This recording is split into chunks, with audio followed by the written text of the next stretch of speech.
www.attableek.com, the reviver of Iman. Alhamdulillah nahmaduhu wa nasta'inuhu wa nastaghfiruhu wa nu'minu bihi wa natawakkalu alayhi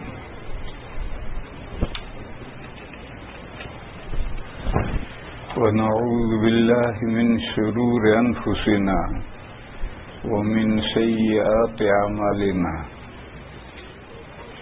من يهده الله فلا مضل له ومن يضلله فلا هادي له وأشهد أن لا إله إلا الله وحده لا شريك له وأشهد أن سيدنا ومولانا وحبيبنا وشفيعنا وسندنا محمدا عبده ورسوله أرسله إلى الناس كافة بشيرا ونذيرا وداعيا إلى الله بإذنه وسراجا منيرا.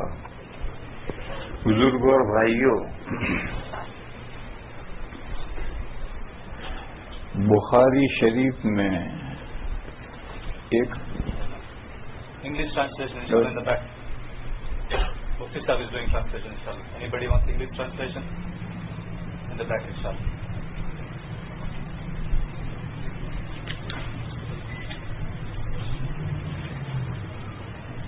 بخاری شریف میں ایک حدیث ہے، وہ حضرت معاویہ رضی اللہ تعالی عنہ کی حدیث ہے، اور امام بخاری علیہ الرحمہ نے کتاب العلم میں باب کے ضمن میں اس کو ذکر کیا ہے.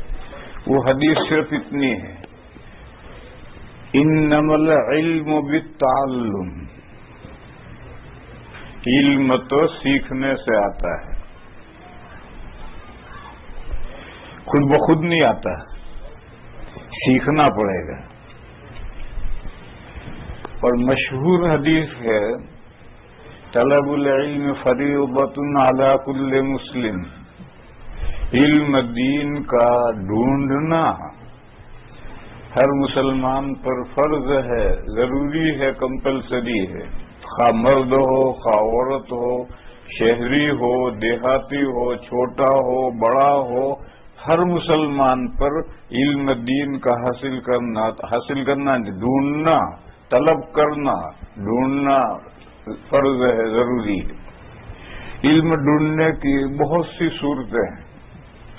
ایک صورت یہ ہے کہ آپ کسی عالم کے پاس سبقن دین پڑھیں، جیسے کہ دارالعلوموں میں، مدارس اسلامیہ عربیہ میں اسی طریقے سے طلباء کو 7-8 سال میں پورا دین پڑھایا جاتا ہے، سکھلایا جاتا ہے. ایک طریقہ علم دین سیکھنے کا اور ڈھونڈنے کا یہ ہے. ایک طریقہ یہ ہے کہ آپ کسی عالم کی صحبت میں بیٹھیں، روزانہ آدھا گھنٹہ ہی چاہے بیٹھیں، لیکن اس کی صحبت میں بیٹھیں گے تو دین کی تمام ضروری باتیں آپ جان لیں گے. اور بعض گاؤں میں حاجی صاحب، چچا، مولانا صاحب کی مجلس میں بیٹھ کر اتنا علم حاصل کر لیتے ہیں کہ یہ جو مدارس اسلامیہ سے فارغ ہو کر جو علماء آتے ہیں ان کے کان کاٹتے ہیں، ایسے مسئلے پوچھتے ہیں کہ وہ بغلے جھانکتے ہیں. تو صحبت سے اتنا ذکر ہوتا ہے.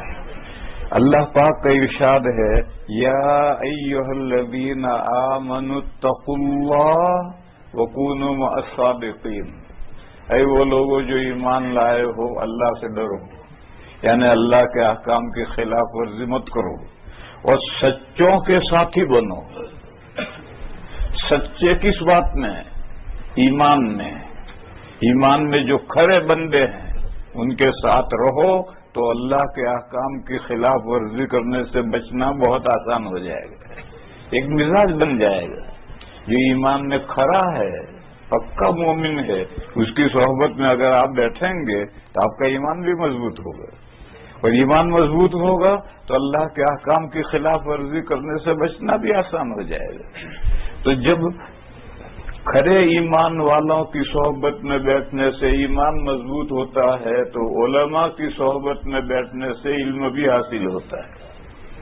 تو ایک طریقہ یہ ہے کہ آپ مدرسے میں نہیں جا سکتے، بڑی عمر ہو گئی، بوڑھے طوطے نہیں پڑھتے، حالانکہ بوڑھے طوطے ہی پڑھتے ہیں.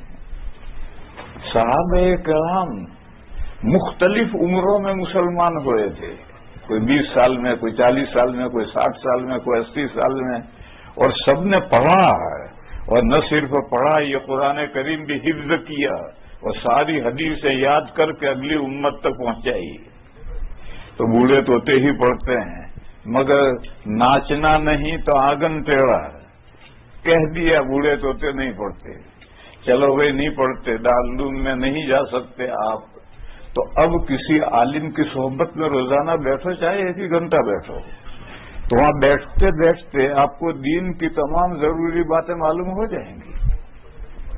ایک دوسرا طریقہ یہ ہے کہ دینی کتابیں پڑھو. قرآن کریم میں اللہ پاک نے جو انسانوں کے پاس پہلی وحی بھیجی،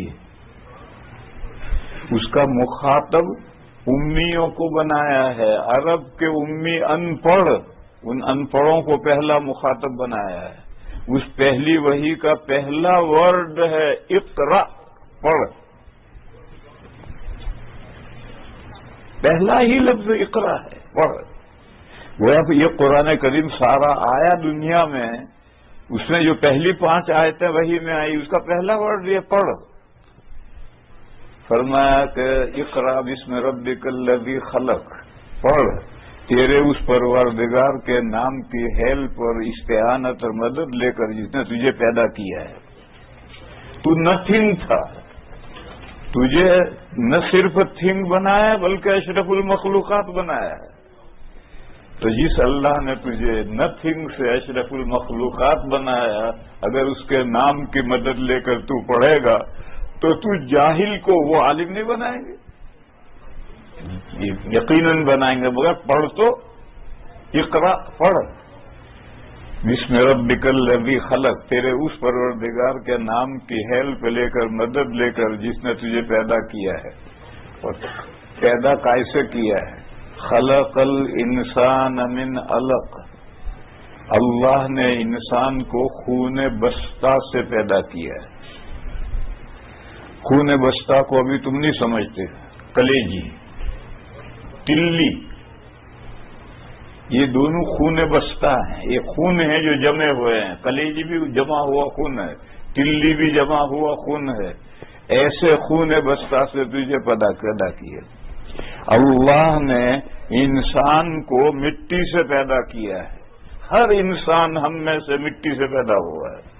ہم یہ سمجھتے ہیں کہ دادا ہی مٹی سے پیدا ہوئے تھے، وہ تو مٹی سے پیدا ہوئے تھے اور ان کے مٹی سے پیدا ہونے کی شکل اور تھی، لیکن ان کی اولاد بھی ساری مٹی سے پیدا ہوئی اور ان کے مٹی سے پیدا ہونے کی شکل اور ہے.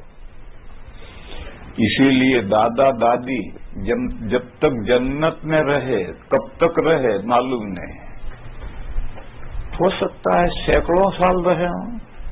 بہرحال جب تک جنت میں رہے ان کی وہاں کوئی اولاد نہیں ہوئی، کیونکہ انسانوں کا پیدا ہونا مٹی سے مقدر تھا. دادا بھی اسی مٹی سے بنے، دادی بھی اسی مٹی سے بنے، ان کی ساری اولاد ہم قیامت تک اسی مٹی سے بنتے چلے جا رہے ہیں. اور 7 مراحل سے گزر کر ہم بنتے ہیں، انسان بنتے ہیں. اور ان 7 مراحل کا ذکر 18ویں پارے کے پہلے رکوع میں ہے. یہ قرآن کا مضمون ہے، باہر کا نہیں ہے. 18واں پارہ کھولو، پہلے رکوع میں ہے اور یہاں سے شروع ہوا ہے مضمون وَلَقَدْ خَلَقْنَا الْإِنسَانَ مِنْ سُلَالَةٍ مِّن طِينٍ. یہاں سے مضمون شروع ہوا ہے، کھول کے پڑھیو قرآن میں. فرمایا ہم نے انسانوں کو مٹی کے ست سے، مٹی کے خلاصے سے، مٹی کے نچوڑ سے، مٹی کے جوہر سے ہم نے انسان کو بنایا ہے. تو دیکھو 2 مرحلوں کا ذکر آیا ہے، ایک مٹی میں سے جوہر ست، وہ ست کیا ہے؟ بلڈ، خون، دادا دادی زمین پر اترے، اب ہم زمین میں سے نکلنے والی غذائیں کھاتے ہیں تو ہمارے بدن میں بلڈ بنتا ہے۔ یہ 2 مرحلے ہوئے، پہلا مرحلہ مٹی، دوسرا مسئلہ مٹی کا نچوڑ اور خلاصہ بلڈ، پھر بلڈ سے مادہ بنتا ہے۔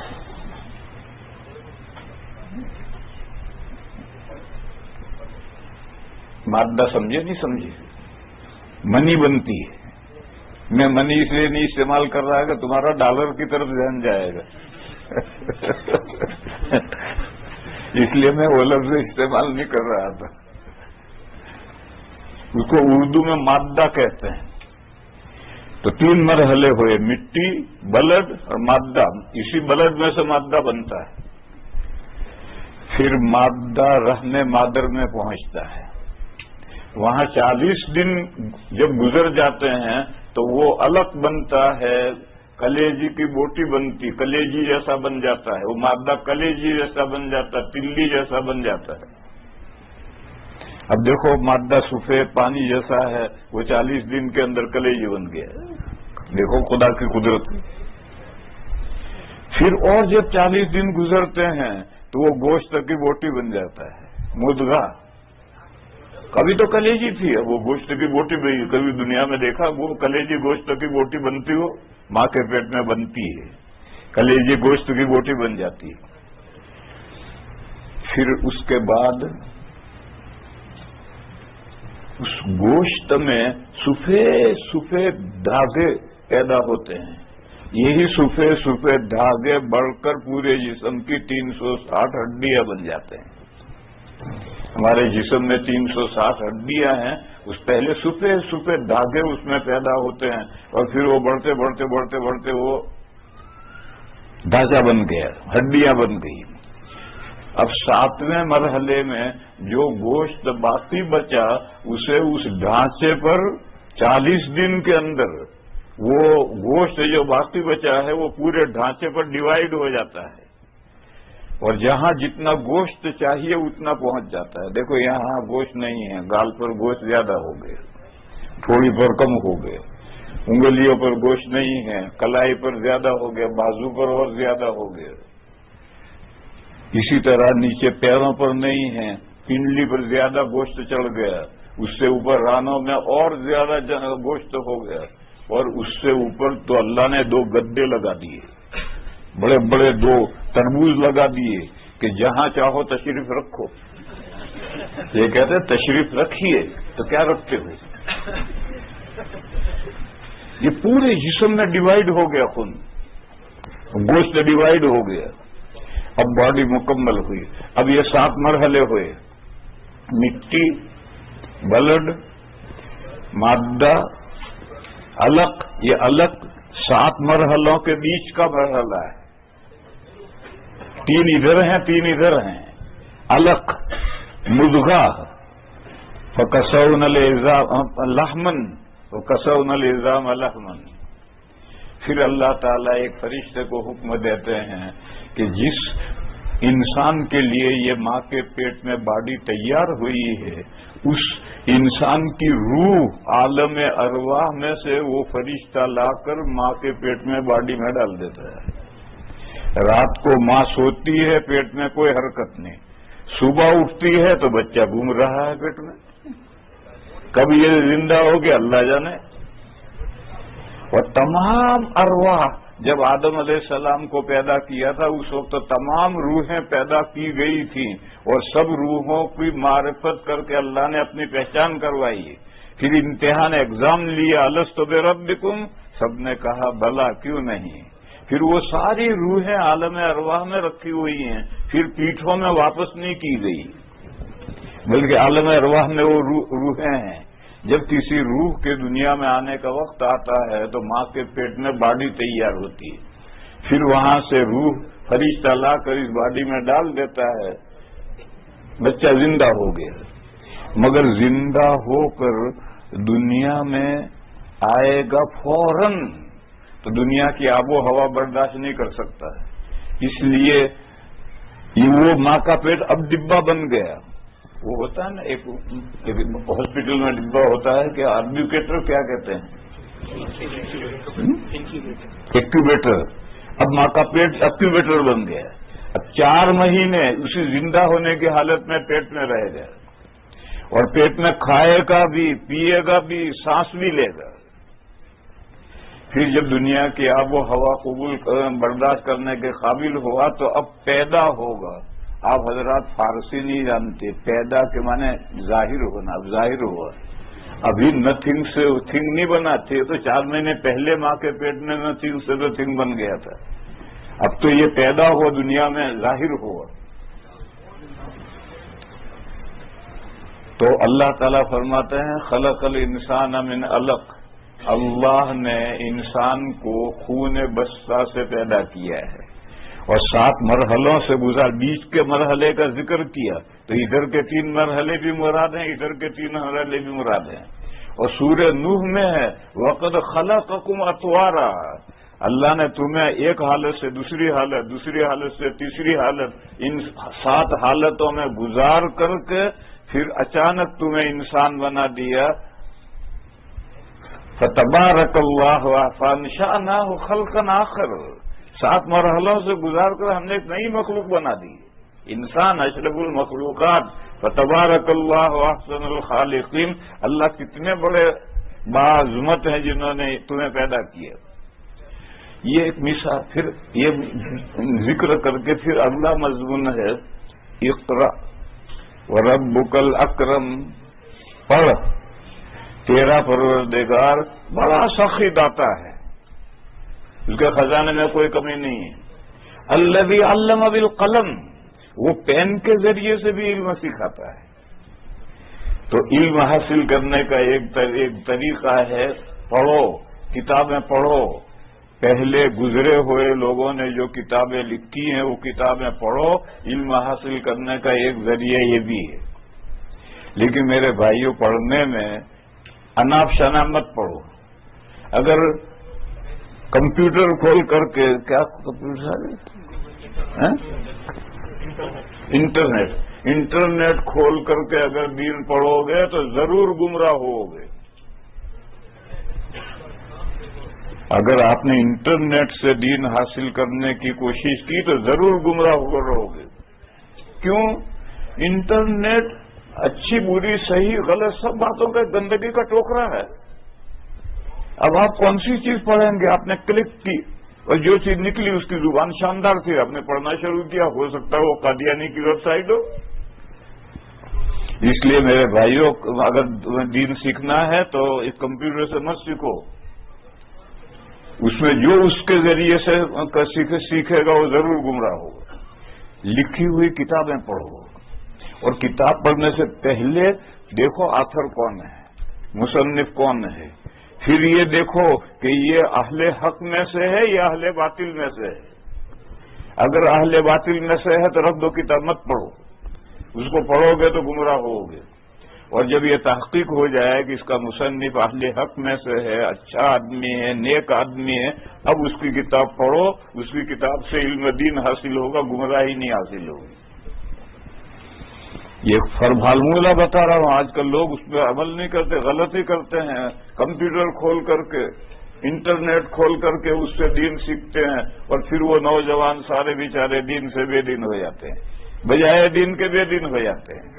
اس لیے ایک تو کیا لفظ تھا, انٹرنیٹ سے مت پڑھو.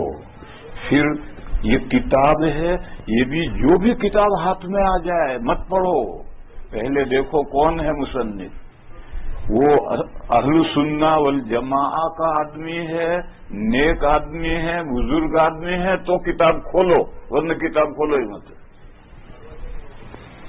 نیک لوگوں کی کتابوں سے علم حاصل ہوگا, اور جو خود بددین ہے اس کی کتاب سے تو بددینی حاصل ہوگی.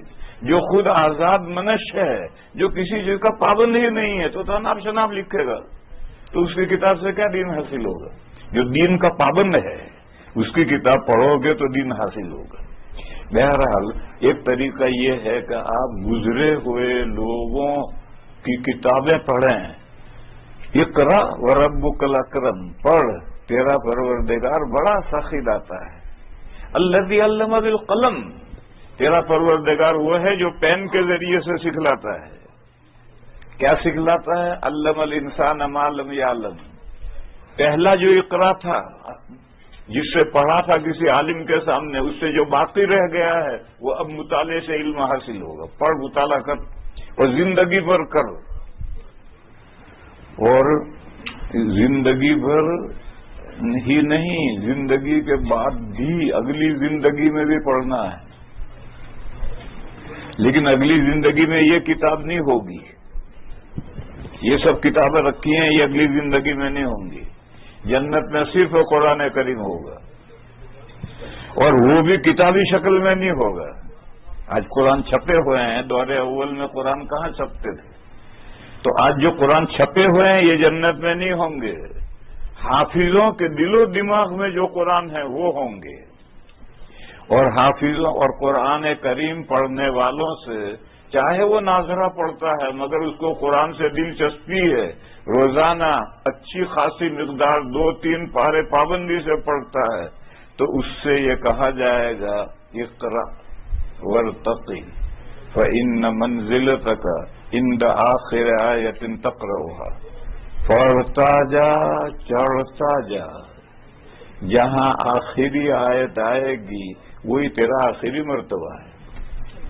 اور قرآن کریم تو گول راؤنڈ ہے، راؤنڈ اباؤٹ ہے، اس کا کہیں آخر ہی نہیں ہے. تو تا ابد یہ جو قرآن کریم سے دلچسپی رکھنے والے، حافظ ہی کی قید نہیں ہے. یقال لقارئ القرآن، حدیث میں ہے، قرآن پڑھنے والے سے کہا جائے گا. حافظ کی کوئی قید نہیں.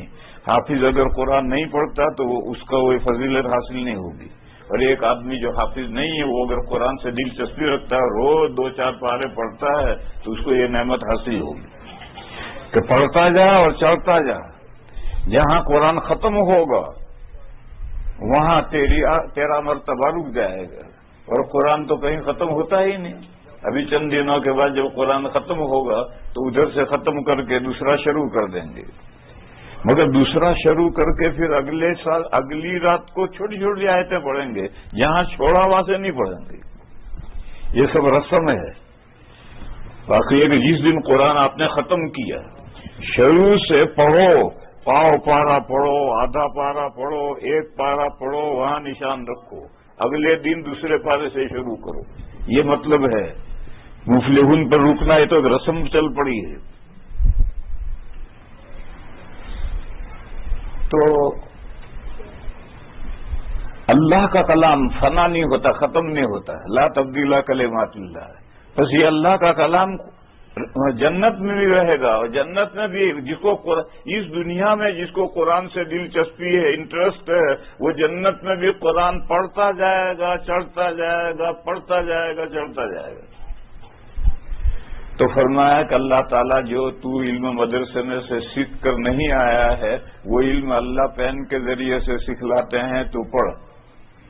تو پڑھنے کا ایک طریقہ یہ ہے، اور یہ سب سے کامیاب طریقہ ہے، اور ایسا طریقہ ہے کہ زندگی بھر پڑھتے رہو. میرے سامنے ایک کتاب رکھی ہے، ہمارے بھائی ہیں عبدالسبحان صاحب، حیدرآباد کے ہیں، اور سان فرانسسکو میں رہتے ہیں. انہوں نے پہلے بھی یہ کوشش کی تھی کہ اس ملک کے لوگوں کو جو مسئلے جاننے چاہیے وہ انہوں نے دارالعلوم دیوبند کے دارالفتہ سے پوچھے، اور مراد آباد میں شاہی کے دارالفتہ سے پوچھے. انہوں نے جو جواب دیے، انہوں نے وہ جواب سب اس کا انگریزی کروایا، اور پھر اس سے حیدرآباد میں ایک مولانا شریف صاحب ہیں انور المدارس کے محتمم، ان کے ذریعے سے وہ چھپوایا، اور اس کا پہلا حصہ انہوں نے پورے امریکہ میں پھیلایا. اور وہ الحمدللہ کہتے ہیں، میں تو یہاں کا نہیں ہوں، وہ کہتے ہیں کہ امریکہ میں اس کا بہت فائدہ لوگوں نے محسوس کیا، یقیناً محسوس کریں گے. تو ان کی ہمت بڑھی، تو انہوں نے کچھ اور سوالات جو امریکہ کے لوگوں کے لیے کارآمد ہیں، جن کو امریکہ کے لوگوں کو جاننا چاہیے، ایسے کارآمد سوالات پھر انہوں نے مرتب کر کے دونوں دارالفتاؤں کو بھیجے، اور ان دونوں دارالفتاؤں سے جو جواب آئے وہ جواب اس کتاب میں ہے۔ اصل جواب کا زیروکس فوٹو بھی ہے، ان کا انگریزی ٹرانسلیشن بھی ہے، اور فتاوا چھپی ہوئی تحریر میں بھی ہیں، اور وہ اس ملک کے مسلمانوں کی ضرورت ہے، وہ چھپ کر کے آئے ہوئے ہیں۔ آج ہم اس کا اجرا کر رہے ہیں، افتتاح کر رہے ہیں، اور دعا کر رہے ہیں کہ اللہ تعالیٰ اس کتاب سے سب کو فائدہ پہنچائے، تمام امریکہ کے تمام مسلمانوں کو فائدہ پہنچائے، اور مولانا بھائی عبدالسبحان اور وہ جو حیدرآباد میں مولانا شریف صاحب ہیں، ان کو بھی اللہ دونوں کو جزائے خیر عطا فرمائے کہ انہوں نے لوگوں کی ضرورت کے لیے کتاب تیار کی۔ اس کا پہلا نسخہ میں مولانا مفتی مدثر اویس صاحب کو پیش کر رہا ہوں۔ لو بھائی کہاں ہیں؟ ماشاء اللہ۔ دوسرا نسخہ ہے مولانا یحییٰ صاحب۔ کون بزرگ ہیں یحییٰ صاحب؟ یہ ہیں، وہ تو ماشاء اللہ یغفر اللہ، یہ امام ہے، یہ امام ہے ماشاء اللہ۔ تیسرا نسخہ ہے مولانا محمد سراج صاحب۔ یہ کون حضرت ہیں؟ مولانا محمد سراج صاحب ہیں؟ نہیں ہیں؟ چلو مفتی صاحب آپ لے لیجیے، آپ پہنچائیے انہیں۔ تیسرا ہے مولانا تمیم احمدی صاحب۔ تمیم احمدی وہ تو آئے ہی نہیں میرے خیال سے، تو کہیں اور رہتے ہیں، وہ ابھی تک مجھ سے ملے نہیں۔ ایک نسخہ مولانا تمیم صاحب کا ہے، وہ ان کو پہنچاؤ۔ ایک نسخہ ہے جناب محمد صدیق حسن صاحب، یہ کون حضرت ہیں؟ چلو یہ بھی پہنچاؤ۔ یہ صدیق صاحب ہیں، وہ ماشاء اللہ۔ ایک مفتی عبداللہ نانا تو پودینے کو کہتے ہیں، یہ نانا جس انداز سے لکھا ہے اس طرح نانا تو پودینہ کو کہتے ہیں، وہ تو نون الف اور نون الف نانا ہے، یعنی دادا اور نانا۔ وہ دادا کا جو نانا ہے نون الف اور نون الف، وہ نانا یہ ہے مولانا عبداللہ صاحب، اور یہ نانا جو لکھا ہے یہ تو پودینہ ہے یہاں۔ اچھا ہے، تشریف رکھو وہیں، آپ کا حصہ مل جائے گا۔ ایک لطیفہ سنو، میرے ایک استاد تھے مصر کے، جو ازہر نے دارالعلوم دیوبند میں عربی پڑھانے کے لیے بھیجے تھے، شیخ محمود عبدالوہاب۔ میں ان کا خادم تھا، اور میری عربی بہت کمزور تھی، ہمارے طلباء کی کمزور ہوتی عربی۔ ایک دن انہوں نے مجھے 1 روپیہ دیا اور کہا ہاتھ بن نانا، نانا لیا۔ اب میں تو سمجھا نہیں، میں نے سمجھا کہ 1 روپے میں میرے نانا کو کیسے لاؤں گا میں، تو میں نے کہا ما فہم تو سیدی، حضرت میں نہیں سمجھا نانا کیا ہے، یا ولد نانا۔ اب میں پھر بھی نہیں سمجھا، اللہ ان کو جزائے خیر عطا فرمائے۔ ایک لغت کی کتاب ہے المنجد، انہوں نے کتاب لائے اور کھول کر کے پودینہ کا فوٹو نکالا اور کہنا ہاضی نانا، تو میں نے کہا اوہو پودینہ ہے، تو ایسا ہی یہ نانا بنا دیا لوگ۔ ایک ہیں مفتی نواز خان صاحب، یہ کون ہیں؟ یہ بھی کہیں بہت دور ہیں، یہ ان کے حصے میں۔ یہ تو خود ہیں محمد عبدالسبحان، ہاں ماشاء اللہ، میاں مٹھو۔ مولانا نبیل خان صاحب، یہ کون بزرگ ہیں؟ نبیل تو نام سنا تھا میں نے، کون ہیں؟ چلو وہ بھی ہوں گے، کہیں آئیں گے۔ ایک مفتی سعد خان صاحب ہیں، وہ بھی کہیں ہوں گے، یہ ان کا ہے۔ ایک مولانا عبدالرشید صاحب ہیں، بہت لمبے تڑنگے ہیں لو پائے اللہ. ایک مفتی حسین احمد پالنپوری صاحب ہیں، لو ماشاء اللہ، ان کے لیے بھی. اور بس اب ختم ہو گئے. اب یہ جو مانگے اس کے لیے لیجیے، ایک آپ لیں گے لیجیے. ختم ہو گئے، کھیل ختم، پیسہ ہضم.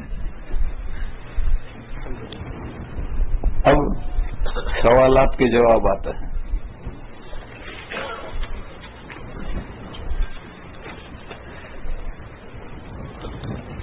کیا اعتکاف میں روزانہ غسل کر سکتے ہیں؟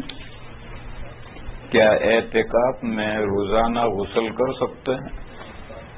حضرت عائشہ رضی اللہ تعالی عنہا کی حدیث ہے، نبی پاک صلی اللہ تعالی علیہ وسلم جب اعتکاف میں بیٹھتے تھے تو نہیں لا یخرج الا لحاجت الانسان، نہیں نکلتے تھے مگر انسانی ضرورت کے لیے، یعنی بڑے استنجے کے لیے، چھوٹے استنجے کے لیے صرف حضور نکلتے تھے، اس کے علاوہ نہیں نکلتے تھے. لہذا میرے بھائیوں، مسئلہ تو یہ ہے کہ روزانہ نہیں، 10 دن میں ایک مرتبہ بھی نہیں نکل سکتے. جمعہ کو کپڑے بدلنے ہو بدل لو، نہانا ضروری نہیں ہے. ہاں غسل فرض ہو جائے کسی کو تو نکل سکتا ہے. وضو ٹوٹ جائے، وضو کرنے جاؤ. غسل فرض ہو جائے، غسل کرو جا کر. لیکن اگر غسل فرض نہیں ہے تو سنت غسل کے لیے نہیں نکل سکتے.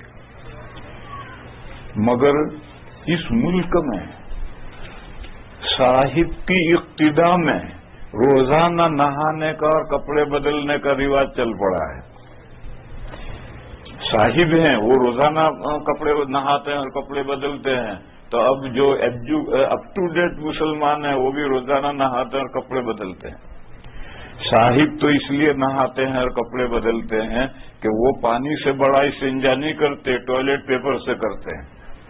تو ٹوائلٹ پیپر سے چاہے کتنا بھی گھس کر کے صاف کرو، پھر بھی جب پتلون پہنو گے تو شام تک میں بدبودار ہو جائے گی، پتلون سنداس بن جائے گی. بس اسے جب نکال کر رکھ دیا تو وہ دوسرے دن پہننے کے قابل نہیں ہے. اس لیے وہ بیچارے دوسرے دن نہا کر کے نئی پتلون پہنتے ہیں. مسلمان کو کیا پتہ یہ تو پانی سے آگے پیچھے کے دونوں استنجوں کو خوب پانی سے دھوتا ہے. اس کا کپڑا کہاں گندا ہوتا ہے، میلا ہوتا ہے. بس یہ جو رواج چل پڑا ہے یہ کوئی شرعی اسلامی رواج نہیں ہے، یہ فضول رواج ہے. میں ہوں اس ملک میں ہوں، 2 دن کپڑے بدلتا ہوں، جمعہ کو کپڑے بدلتا ہوں اور منگل کو بدلتا. ہندوستان میں بھی ہم 2 ہی دن کپڑے بدلتے ہیں، منگل کو بدلیں گے اور جمعہ کو بدلیں گے. بس یہاں کے ملک میں جو رواج ہے اس رواج کے اعتبار سے آدمی کے لیے 2-3 دن بغیر نہائے رہنا بڑا مشکل ہے. اس لیے مفتیوں نے ان ملکوں میں فتویٰ دیا ہے کہ اگر تمہاری مسجدوں میں ایک جمعے میں لوگ نہ سماتے ہوں، ایک عید کے لوگ نہ سماتے ہوں، تو آپ 2 مرتبہ 3 مرتبہ ایک ہی مسجد میں عیدین پڑھ سکتے ہو. ان مفتیوں سے پوچھو کہ ہم یہاں نہانے کے لیے روزانہ نکل سکتے ہیں یا نہیں. میں پہلا بندہ نہیں بننا چاہتا جو اس کی اجازت دوں، کیونکہ میں اگر کہوں کہا روزانہ نہانے جا سکتے ہو تو پھر تم پوچھو گے کہ ہم موبائل لے کر اعتکاف میں آ سکتے ہیں؟ ہمارا کام موبائل کے اوپر نہیں چلتا. اب میں کہوں ہاں موبائل لے کر آ سکتے ہو تو پھر تم کہو گے کہ ہم ٹی وی لے کر آ سکتے ہیں؟ میں نے لندن میں میری جس مسجد میں ٹھہرتا ہوں مجھے بتایا کہ ایک آدمی اعتکاف میں بیٹھا ہوا ٹی وی لایا ہے. ارے میں نے کہا تو جھوٹ بولتا، کل چلیے دکھاؤ. میں گیا، اس نے لحاف ہٹایا تو لحاف کے اندر ٹی وی دیکھ رہا، چھوٹا سا ٹی وی. تو پھر تم کہو گے ٹی وی لا سکتے ہیں، میں کہوں گا چلو لا سکتے ہیں، تو پھر تم پوچھو گے انٹرنیٹ لا سکتے ہیں، تو میں کہوں لا سکتے ہیں، تو پھر تم کہو گے شاپ لا سکتے ہیں، جاب لا سکتے ہیں. تو شاپ اور جاب سارا ہی اعتکاف میں لاؤ گے تو گھر ہی بیٹھو نا. کس نے تمہیں زحمت دی ہے یہاں؟ اعتکاف تو نام ہے اللہ کے دروازے پر پڑ جانے کا، کوئی دوسری توجہ نہیں ہے. اللہ کے دروازے پر پڑے ہیں، ذکر ہے، فکر ہے، عبادت ہے، دعا ہے. موبائل بھی لے کر نہیں آنا. اگر موبائل لے کر تمہیں اعتکاف میں آنا تو گھر ہی بیٹھو. تمہیں کس نے بلایا ہے یہاں؟ بولا یہاں تو اللہ کے دروازے پر پڑھنا ہوتا ہو. اعتکاف تو نام ہی اللہ کے دروازے پر پڑھنے کا ہے. اعتکاف میں دوسری کوئی مشغولیت نہیں ہونی چاہیے. نیسیسری پیشاب آیا, بڑا استنجا لگا, تو جو ضروری مسئلے تھے اس مسئلے سے جاؤ. باقی مفتیان کرام نے سنت غسل کے لیے یا آرام کے غسل کے لیے اعتکاف سے نکلنے کی اجازت نہیں دی, اور میں پہلا شخص نہیں بننا چاہتا ہوں جو اجازت دے. مفتیوں نے اجازت نہیں دی, میں وہی کہوں گا جو مفتی کہتے ہیں. ہاں, ایک ہیلا ہے. وہ ہیلا یہ ہے کہ آپ جب واش روم میں جائیں تو نہاتے آئیں, لیکن پہلے سے انتظام نہ ہو. واش روم میں ایک تو ہے باتھ روم, ایک ہے واش روم. باتھ روم تو وہ ٹب ہے جس میں پانی بھر کر کے بیٹھتے ہیں, یہ بات ہے. اور اوپر سے جو بارش ہوتی ہے یہ واش ہے. آپ تو وہاں گئے ہو, بڑا استنجا کرو, چھوٹا استنجا کرو, بٹن کھولو, نہلا دہا کے دے دیا ہو, اور کم سے کم ٹھہرو وہاں. یہ ایک ہیلا ہے. اس ہیلے پر کرنا ہو تو کرو. جیسے لوگ پوچھتے ہیں اعتکاف میں بیڑی پی سکتے ہیں یعنی سگریٹ پی سکتے ہیں یعنی, تو جواب یہ ہے کہ جب تم باتھ روم جاؤ, بیت الخلا میں, لیٹرین میں جاؤ, تو وہاں سگریٹ پی کر آ جائیے. وہ بہترین جگہ ہے سگریٹ پینے کی, اس سے اچھی کوئی جگہ نہیں ہے سگریٹ کی. تو اسی طرح سے نہاتے ہو.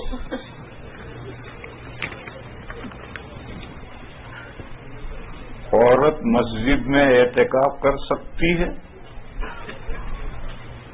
کر سکتی کا تو مطلب پاسبل. تو پاسبل تو سب کچھ ہے, آسمان بھی نیچے گر سکتا ہے. یوں پوچھو کہ عورت کو مسجد میں اعتکاف کرنا چاہیے یا گھر میں اعتکاف کرنا چاہیے, یوں پوچھو مسئلہ. کر سکتے ہو, دس از اے پاسبل. سب کچھ پاسبل ہے. اس دنیا میں کیا چیز امپاسبل ہے؟ لہذا سوال ہی غلط ہے. سوال یوں کرو کہ عورت کو اعتکاف کہاں کرنا چاہیے. عورتیں مسجد میں نماز پڑھنے آتی ہیں اس ملک میں, ہمارے ملک میں نہیں آتی. اس ملک میں آتی ہیں اور ہمارے ملک میں نہیں آتی. یہ دونوں عورتیں اعتکاف اپنے گھر میں کریں گی. گھر میں کوئی ایک کمرہ خاص کر لیں, یا بڑا گھر ہے تو ایک کونا خاص کر لیں, اور اسی کمرے میں رہیں, اسی کونے میں رہے, کچن میں نہ جائے. اعتکاف میں اس کا شوہر کھانا پکا کر اس کو وہاں دے گا, کچن میں نہ جائے. اور اعتکاف میں اگر شوہر نے بیوی کو شہوت کے ساتھ ہاتھ لگایا تو اعتکاف ٹوٹ جائے گا. بہرحال عورت کو گھر میں اعتکاف کرنا چاہیے. ہمارے ہندوستان میں عورتیں گھروں ہی میں اعتکاف کرتی ہیں. یہاں اس ملک میں مسجدوں میں عورتیں آتی ہیں نماز پڑھنے کے لیے, لیکن مسجدوں میں ان کے اعتکاف کا انتظام نہیں ہوتا ہے. جیسا مردوں کا انتظام ہے ایسا عورتوں کے اعتکاف کا انتظام نہیں ہے. بس ان ملکوں میں بھی ان کو اعتکاف گھروں میں کرنا چاہیے, مسجد میں نہیں. لیکن اگر کوئی کرے تو کون اس کو پھانسی مارے گا؟ وہ بیٹھ گئی ہے, کون اس کو پھانسی مارے گا؟ لیکن کرنا چاہیے کیا اس کو, وہ بس پوچھو اور وہ میں بتلا رہا ہوں. کیا زکوٰۃ کی رقم میں کسی غریب لڑکی کو اس کی شادی کا زیور بنا کر دے سکتے ہیں؟ اگر لڑکی صاحب نصاب نہیں ہے تو دے سکتے ہیں. اگر لڑکی کے پاس اتنا مال ہے کہ وہ صاحب نصاب ہو گئی, اب نہیں بندے سکتے. غریب کی لڑکی ہے, لیکن غریب کی لڑکی بھی مالدار ہو سکتی ہے. ٹھیک ہے, اس کا باپ غریب ہے, اگر باپ غریب ہے, زکوٰۃ لینے کے قابل ہے, تو زیور بنا کر باپ کو مالک بناؤ, پھر وہ جو چاہے کرے. اور اگر آپ لڑکی کو مالک بناتے ہیں تو پھر یہ دیکھنا ہے کہ لڑکی غریب ہے, صاحب نصاب نہیں ہے, یہ ہے. اگر وہ صاحب نصاب ہے تو اس کو پھر زیور بنا کر نہیں دے سکتے زکوٰۃ کی رقم سے. اچھا, آج کل یہ میں نے اس لیے کہا کہ ہمارے ملک میں تو جب لڑکی کی شادی ہوتی ہے تو 1,00,000 2,00,000 کا اس کے پاس سامان اکٹھا ہو جاتا ہے جو ضرورت سے زائد ہوتا ہے. تو چاہے رقم نہ ہو لیکن یہ سامان ضرورت سے زائد جو اکٹھا ہو رہا ہے اس کی وجہ سے وہ صاحب نصاب ہو جاتی ہے. اس کو زکوٰۃ کی رقم نہیں دے سکتے.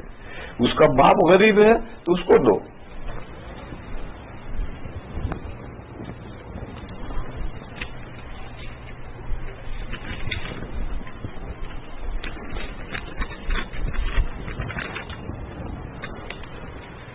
مسجد کے نزدیک 50 سے 60 گھرانے مسلمانوں کے آباد ہیں جن کو مسجد میں آ کر نماز پڑھنا ضروری ہے، مگر کچھ ہی لوگ مسجد میں آتے ہیں. ایسا کیوں ہے؟ مجھے کیا معلوم، بھی ان سے پوچھو. ایسا عجیب و غریب سوال ہے. ایسا کیوں ہے اس کا سوال تو ان سے پوچھو گے، میں کیا بتاؤں گا ایسا کیوں ہے. مسجد کے اندر عورتیں کھانا لے کر آتی ہیں اور وہیں کھاتی ہیں، جبکہ مرد گھروں پر جا کر کھانا کھاتے ہیں. اس کے بارے میں کیا ہے؟ اس کے بارے میں مسجد کمیٹی بتائے گی.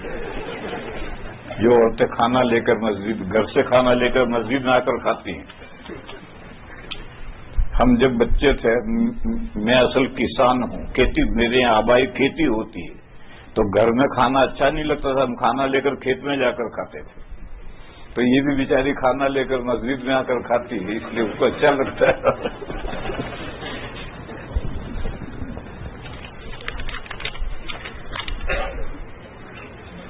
کیا دعا جماعت میں کی جا سکتی ہے؟ کی جا سکتی ہے. کیا فرض صلاح کے بعد امام کی جانب سے ہی دعا کی جانی چاہیے؟ نہیں. دعا ہر بندے کو اپنے دل کی مراد اپنی لینگویج میں اپنے مولا سے مانگو. انہوں نے تمام لینگویجز انہوں نے پیدا کی ہیں، وہ ہر لینگویج کو سمجھتے ہیں. لہذا ہر بندہ اپنی دل کی مراد اللہ سے مانگے. اور یہ جو رواج چل پڑا ہے کہ نماز کے بعد میں امام صاحب چند ربنا پڑھتے ہیں اور سمجھتے امام صاحب بھی نہیں ہے کہ میں کیا پڑھ رہا، انہوں نے رٹ رکھے ہیں، روزانہ پڑھتے ہیں. جیسے آج تراویح ختم کر کے ہمارے بچے نے کچھ یاد کر رکھی تھی 2-3 وہ پڑھ ڈالی، اس کو وہ بھی نہیں سمجھتا کہ میں نے کیا پڑھا. میرے بھائیو، یہ دعا نہیں ہے، یہ تو ذکر ہے. اور نمازوں کے قاعدے اخیرہ میں دعا کرنی ہے، نماز کے بعد دعا نہیں ہے. مگر ہم عربی نہیں جانتے، اس لیے قاعدے اخیرہ میں ہم دعا نہیں کر سکتے. اس لیے علماء نے اجمی مسلمانوں کی ضرورت کے لیے جسٹ کلوز سلام کے ساتھ دعا مانگو، سب اپنی اپنی مرادیں مانگو.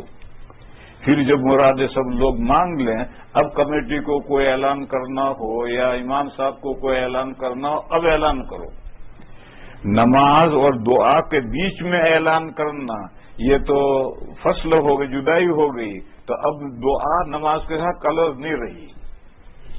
اور یہ جو زور سے دعا کرنے کا سلسلہ چلا ہے، یہ گجراتیوں میں سے چلا ہے، پھر حیدرآبادیوں میں پہنچا. یہ گجراتی کہتے ہیں یہ امام صاحب اپنا نوکر ہے، یہ امام صاحب ہمارے نوکر ہیں، ہم کیوں دعا کریں یہ. میرے بھائی پھر حیدرآباد میں پہنچ گیا اور دنیا میں اور بہت سی جگہ پر چلا گیا. یہ کوئی دعا نہیں، یہ تو ذکر ہے. جس دعا ہم قاعدے میں پڑھتے ہیں نا، اللہم انی ظلمت نفسی، سمجھتے نہیں سمجھتے، بس یہ ذکر ہو گیا ہے، یہ دعا نہیں رہی. دعا تو وہ ہے جو آپ اپنے دل کی مراد اپنی زبان میں سمجھ کر اللہ سے مانگے، وہی دعا ہے. اور باقی جو ہے وہ رہ گئی رسم اذاں روح بلالی نہ رہی، رہ گئی رسم اذاں روح بلالی نہ رہی. دوسری دعا کی رسمیں رہ گئی، دعا ختم. ہاں کوئی ایسا موقع ہے کہ سب کی ایک حاجت ہے، جیسے میں ابھی زور سے دعا کرواؤں گا اور اس لینگویج میں کرواؤں گا جسے یہ سب سمجھتے ہیں، تو سب سمجھ کر آمین کہیں گے۔ یا کسی کی وفات ہو گئی، اس کے لیے دعا ہو رہی، ایصال ثواب ہوا، اس کے بعد دعا کروانی ہے تو جماعت کے ساتھ دعا ہو سکتی ہے، لیکن دعا ربنے نہیں۔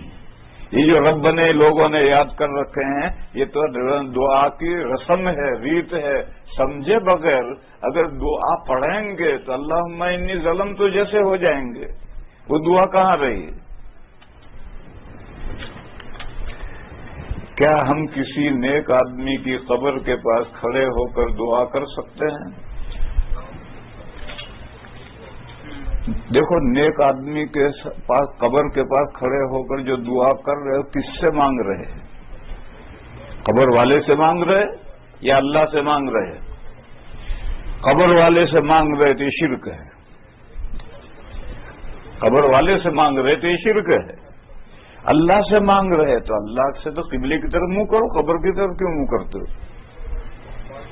اگر اللہ کی سے مانگ رہے تو پھر قبلے کی طرف منہ کرو، قبر کی طرف منہ کر کے کیوں کرتے ہو؟ قبر کی طرف جو منہ کرے گا، چاہے وہ اللہ سے مانگے، مگر دیکھنے والا تو یہی سمجھے گا کہ قبر والے سے مانگ رہا ہے، چاہے تم نہ مانگ رہے ہو، لیکن دیکھنے والا تو یہی سمجھے گا۔ لہذا میرے بھائیوں، اگر قبر والے سے مانگ رہے ہو تو قبر کی طرف جو منہ کر کے دعا کرو وہ شرک ہے، اور اللہ سے مانگ رہے ہو تو قبلے کی طرف منہ کر کے دعا کرو۔ اپنے لیے کرنی ہو اپنے لیے کرو، قبر والے کے لیے دعا کرنی ہو تو بھی قبلے کی طرف منہ کر کے قبر والے کے لیے دعا کرو۔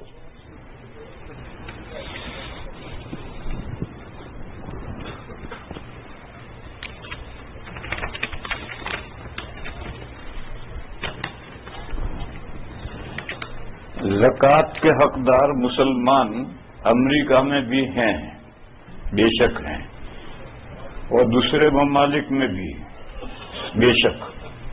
یہ ہم امریکہ کے مسلمان لوکل مسلمانوں کو زکوٰۃ کی ترجیح دے سکتے ہیں؟ وہ پوچھنا یہ چاہتے ہیں کہ ہمیں ہماری زکوٰۃ یہاں امریکہ میں جو غریب ہے ان کو دینی چاہیے یا انڈیا پاکستان بنگلہ دیش میں بھیجنی چاہیے غریبوں کے لیے؟ کس کو ترجیح دینی چاہیے؟ پہلا نمبر کس کا ہے؟ آپ اپنی رائے سے بتائیں کہ کیا بہتر ہے۔ یہ سوال کرنے کا طریقہ غلط ہے۔ رائے کیا ہوتی ہے دین میں؟ What your opinion? ارے دین میں اوپینین کیا ہوتی ہے؟ آپ پوچھیں کہ شرعی مسئلہ کیا ہے، تو جو ہم نے پڑھا ہے وہ شرعی مسئلہ آپ کو بتائیں گے۔ شرعی مسئلہ یہ ہے کہ ترجیح کی بہت سی وجوہ ہیں، ان وجوہ میں سے جو وجہ ہو، مثلا ترجیح کی ایک وجہ ہے کہ آدمی کے رشتہ دار وہ سب سے مقدم ہے۔ اب اگر اس کے رشتہ دار امریکہ میں نہیں ہیں، پاکستان میں، انڈیا میں، بنگلہ دیش میں ہے، اور وہ وہاں زکوٰۃ بھیجتا ہے تو یہ ترجیح صحیح ہے، کیونکہ رشتہ دار جن کو زکوٰۃ دے سکتے ہیں، جیسے بہن کو دے سکتے ہیں، بھائی کو دے سکتے ہیں، پھوپھی، خالہ، چچا، بھتیج سب کو دے سکتے ہیں، تو وہ اگر دوسری جگہ پر ہیں تو وہ مقدم ہے۔ پھر ترجیح ہے علم دین حاصل کرنے والے غریب طلبہ، وہ علم دین حاصل کرنے کے لیے لگے ہوئے ہیں اور غریب طلبہ ہیں اور ان کا کوئی پرسان حال نہیں ہے۔ آج کل ایک عجیب مصیبت آئی ہے، لڑکے کو دارالعلوم میں پڑھنے کے لیے بھیجتے ہیں تو وہاں تو زکوٰۃ ہی سے کھلایا جاتا ہے، تو باپ غریب بن جاتا ہے اور بیٹا زکوٰۃ کھاتا ہے، اور لڑکی کو جب کسی مدرسے میں بھیجتا ہے تو 500 روپے فیس بھرتا ہے۔ بیٹی کا وقت آیا تو 500 روپے فیس بھر رہا ہے، مالدار ہو گیا، اور بیٹے کا وقت آیا تو میں غریب ہوں، جا میں زکوٰۃ کی رقم کھا۔ تو یہ تو ایک غلط رواج چل پڑا ہے، یہ رواج غلط چل پڑا ہے، لیکن ایسے ہیں بچے کہ جن کا کوئی پرسان حال نہیں ہے، ایسے بھی ہیں، ان پر زکوٰۃ خرچ کرنا یہ ترجیح ہے، پرائیورٹی ہے، پہلے ان کو دو۔ پھر تیسرے نمبر پر غریب لوگ ہیں، چاہے کوئی بھی غریب ہو، مسلمان غریب کوئی بھی ہو، ایسی صورت میں پھر مقامی لوگوں کا حق پہلا ہے.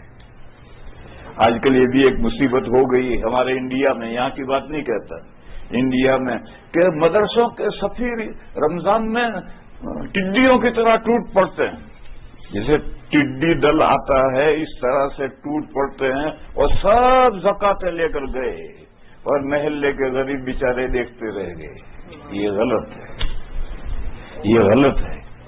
مقامی جو غربا ان کا حق پہلے تو وہ ہیں، رشتے دار کہیں بھی ہوں ان کو پرائیورٹی ہے. پھر مدرسے میں پڑھنے والے غریب نادار طلبا ان کو پرائیورٹی ہے. پھر مقامی غریب ان کو پرائیورٹی ہے.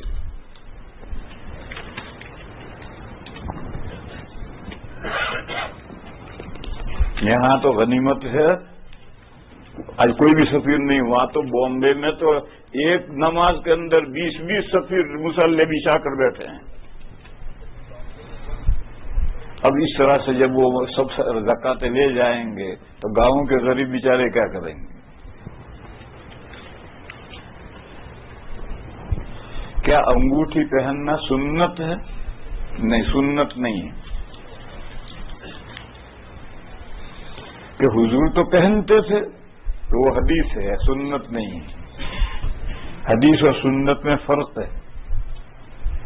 جو کام نبی پاک صلی اللہ تعالی علیہ وسلم نے کیا ہے کسی مصلحت سے تو وہ حدیث تو ہوگی، سنت نہیں.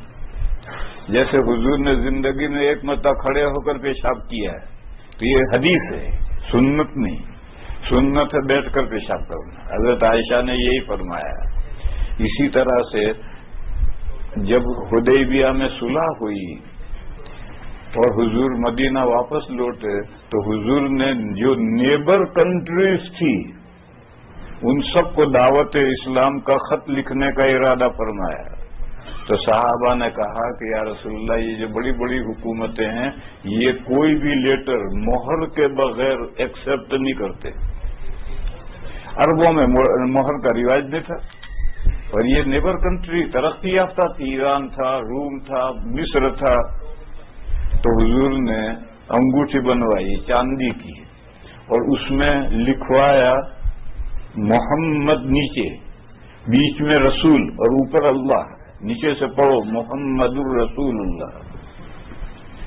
یہ انگوٹھی حضور نے پھر خطوط لکھے تو یہ انگوٹھی سیاہی میں لگا کر کے خط کے آخر میں اس کو مہر لگائیں گے. اس مقصد سے حضور نے انگوٹھی بنائی تھی. اس انگوٹھی کو نبی پاک صلی اللہ تعالی علیہ وسلم پہنتے تھے. پھر حضور کے بعد میں یہ انگوٹھی ابو بکر صدیق کے پاس آئی، وہ پہنتے تھے. پھر اس کے بعد یہ انگوٹھی حضرت عمر کے پاس آئی، وہ پہنتے تھے. پھر اس کے بعد یہ انگوٹھی حضرت عثمان کے پاس آئی، وہ پہنتے تھے. یہ کنواں ہے بیر حدیث. ایک مرتبہ حضرت عثمان اس کے کنارے پر بیٹھے بیٹھے انگلی سے کھیل رہے تھے، یوں کر رہے تھے، اور وہ انگوٹھی نکل کر کنویں میں گر پڑی.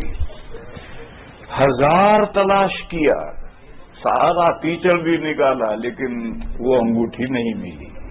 اور وہ انگوٹھی جب سے گم ہوئی امت میں فتنے شروع ہو گئے. حضرت عثمان کے قتل کا واقعہ اس کے بعد پیش آیا.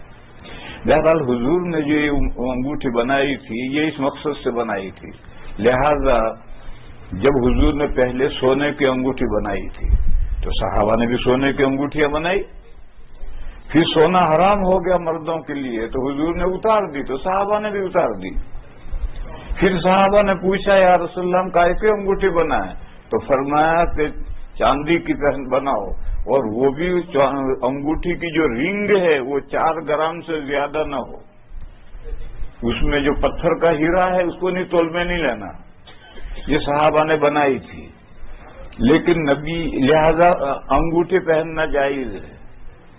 حضور نے بنائی، صحابہ نے پہنی، مگر ہماری کتابوں میں لکھا ہے، فقہ میں ہدایہ میں لکھا ہے کہ قاضی اور مفتی یہ صرف 2 انگوٹھی بنائیں فتووں پر مہر لگانے کے لیے اور فیصلوں پر مہر لگانے کے لیے، اور لوگ انگوٹھی نہ پہنیں. یہ ہمارے ہدایہ میں لکھا ہے.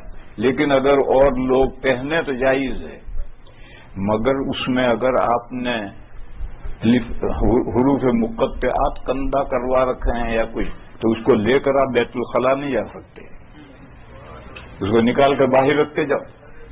نبی پاک صلی اللہ تعالی علیہ وسلم چونکہ اس پر محمد الرسول اللہ لکھا تھا، اور محمد الرسول اللہ ایک آیت ہے، آج ہی ہمارے حافظ نے پڑھی ہے، اس لیے حضور اس انگوٹھی کو لے کر بیت الخلاء نہیں جاتے تھے، باہر رکھ کر جاتے تھے۔ بس اگر اس میں ویسی انگوٹھی پہنو، پتھر ہے ایک، اور بعض پتھروں کے بارے میں ایک رونگ خیال ہے کہ قسمت چمکتی ہے، ارے قسمت تو اللہ تعالیٰ کے یہاں سے بندہ لکھوا کر آیا ہے، وہ تو جو لکھوا کر آیا وہی رہے گی، چمکے گی، کوئی دوسری قسمت نہیں چمکتی۔ لوگ کہتے ہیں کہ ایک پرندہ الو جس گھر پر بیٹھ جائے وہ گھر اجڑ جاتا ہے، یہ رونگ خیال ہے، مگر الو پرندہ ہے۔ اور ایک خیال ہے کہ ہما ایک پرندہ ہے، جس گھر پر سر پر سے اڑ جائے تو بادشاہ بن جاتا ہے۔ ایسا ہما نام کا کوئی پرندہ ہی نہیں ہے، کہاں سے سر پر سے اڑے گا؟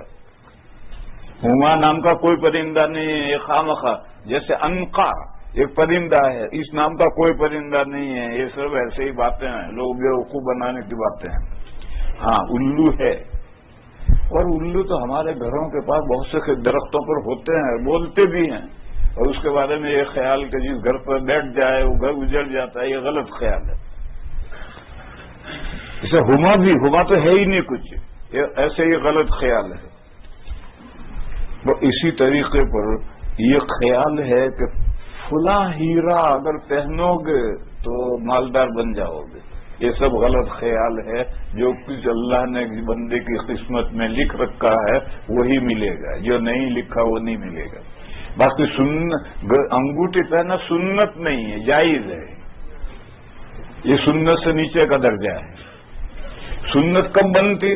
حضور نے انگوٹھی پہنی ہوتی اور امت کو اس کا حکم دیا ہوتا ہے۔ جیسے 24 گھنٹے میں 12 رکعتیں سنت ہیں، حضور نے حکم دیا ہے اور فضیلت بیان کی ہے کہ اگر کوئی رات دن میں 12 نفلیں سنتیں پڑھے گا تو جنت میں محل تیار ہوگا اس کے لیے، ایک دن نہیں، پوری زندگی پابندی سے پڑھے گا۔ تو ایسا انگوٹھی کے بارے میں حضور نے کوئی حکم نہیں دیا، مگر حضور نے پہنا ہے اور صحابہ نے بھی پہنی ہے، لہذا جائز ہے، سنت نہیں ہے۔ اگر ہے تو کیا سونے کے علاوہ ہر قسم کے دانت کی انگوٹھی پہننا جائز ہے؟ نہیں، صرف چاندی کی، اور وہ بھی 4 گرام سے زیادہ نہیں، اور 4 گرام میں جو رنگ ہے اس کو تولیں گے، اس میں جو نگینہ ہے وہ تول میں نہیں آئے گا۔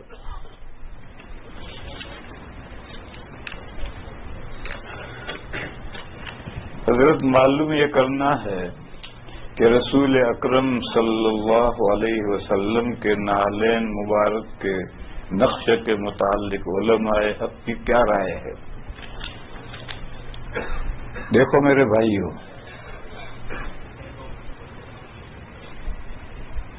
نبی پاک صلی اللہ تعالی علیہ وسلم اپنے زمانے میں جو چپل پہنتے تھے اس کا اتنا ٹکڑا بھی اگر مل جائے تو ساری کائنات سے بہتر ہے، مگر آپ نے قلم لے کر کے کاغذ پر بنایا نقشہ ہے، اس میں کوئی فضیلت نہیں ہے۔ آپ نے قینچی لے کر کاٹ کر کے نعل مبارک کا نقشہ بنایا، اس پر کوئی فضیلت نہیں۔ دیکھو کعبہ شریف، قبر اطہر، جہاں دونوں کعبہ قبر اطہر ہیں تو فضیلتوں کا مجموعہ ہے، تو نماز پڑھتے ہیں، اس کی طرف طواف کرتے ہیں، وہاں جا کر درود شریف پڑھتے ہیں، لیکن وہاں سے فوٹو کیمرے سے لا کر یہاں دکان والا، اس کی کوئی فضیلت نہیں، اس فوٹو کی کوئی فضیلت نہیں۔ کعبہ کا فوٹو ہو، اس کی کوئی فضیلت نہیں کہ کعبہ کا فوٹو ہے آپ اس کی طرف منہ کر کے نماز پڑھ سکتے ہیں؟ نہیں پڑھ سکتے۔ کیا اس کا طواف کر سکتے ہیں؟ نہیں کر سکتے، اس کی کوئی فضیلت نہیں۔ ایسے قبر اطہر کا فوٹو لگا ہوا ہے تو اس میں کوئی درود شریف یہاں کھڑے رہ کر تھوڑے پڑھیں گے، تو وہاں کے لیے۔ لیکن دوسرا مسئلہ یہ ہے کہ ایسے فوٹو کی توہین بھی نہیں کرنی۔ کیوں توہین؟ کافروں نے ایک مسلح بنائے اور جہاں مصلی پر کھڑے ہوتے ہیں وہاں درختوں کی شکل میں لا الہ الا اللہ لکھا تاکہ نمازی اس پر کھڑا ہو. نہیں، ایسے مصلی استعمال کرنا جائز نہیں. جس مصلی میں کعبہ کا فوٹو ہے چاہے وہ فرضی فوٹو ہو اس پر بھی بیٹھنا بھی جائز نہیں. کیوں؟ آہستہ آہستہ طبیعت میں سے احترام گھٹتا چلا جائے گا. میں ایک مرتبہ ٹرین میں سفر کر رہا تھا، نماز کا وقت ہوا تو میں نے مصلی بچھایا 2 بینچوں کے بیچ میں نماز پڑھنے لگا. تو بینچ پہ 2 ہندو بیٹھے ہوئے تھے، وہ میں کھڑا تھا. انہوں نے ایک ہندو نے دوسرے ہندو کو اشارہ کر کے کہا کہ یہ مسلمان یہ جو کعبہ ہے اس کو پوجتے ہیں. اس میں بیت اللہ بنا ہوا تھا تو اس نے ایک ہندو نے دوسرے ہندو کو بتایا کہ اس کو پوجتے ہیں. اب ظاہر ہے مصلی میں سجدے کی جگہ پر وہ کعبہ بنا ہوا ہے تو اس کو تو ہندو تو پوجنا ہی رہے گا. اس دن سے میں نے ایسا مصلی کا استعمال ہی چھوڑ دیا جس میں وسوسہ کوئی ڈال سکے. اس لیے میرے بھائیو، نالے مبارک کا جو نقشہ آپ بنائیں گے اس میں کوئی فضیلت نہیں. اور یہاں ایک سوال ہے، حضرت تھانوی کی ایک کتاب ہے زاد السعید، اس کے آخر میں نالے مبارک کا نقشہ بنا ہوا ہے. وہ نقش اس سے حضرت تھانوی نے رجوع کر لیا ہے. اور امداد الفتاوا میں یہ ہے کہ کوئی ناشر یہ نالے مبارک کا نقشہ شائع نہ کرے، مگر لوگ کرتے رہتے ہیں. اس لیے مسئلہ سمجھو، نالے مبارک ریئل دنیا وما فیہا بہتر ہے، دنیا وما فیہا سے بہتر ہے. ایک ٹکڑا مل جائے تو وہ قیمتی ہے.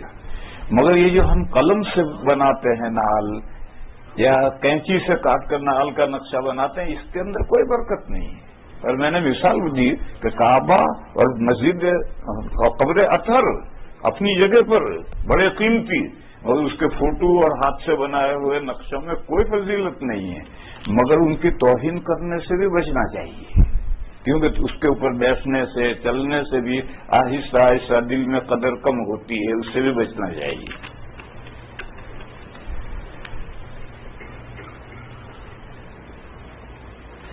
اور اس کی کیا حقیقت ہے؟ ہمارے ہاں آج کل نقشے نالین شریفین کی ٹوپی بکثرت استعمال میں ہے.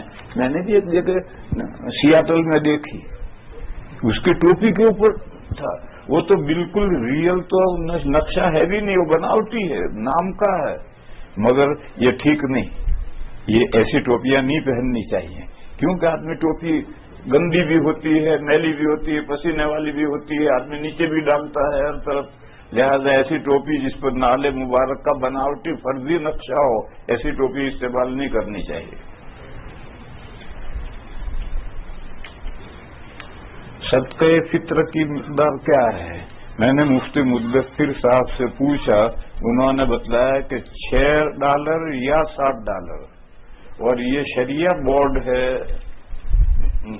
کہاں؟ شکاگو میں، وہاں سے یہ فدیہ طے ہو کر کے آیا ہے سب کے لیے یہی. 7 دے دو تو بہتر ہے، 6 دے دو گے تو ابھی ادا ہو جائے گا. صدقہ فطر اور روزے کے فدیے میں کیا فرق ہے؟ کوئی فرق نہیں. ایک روزے کا جتنا ایک آدمی کا جتنا صدقہ فطر ہے اتنا ایک روزے کا ہے.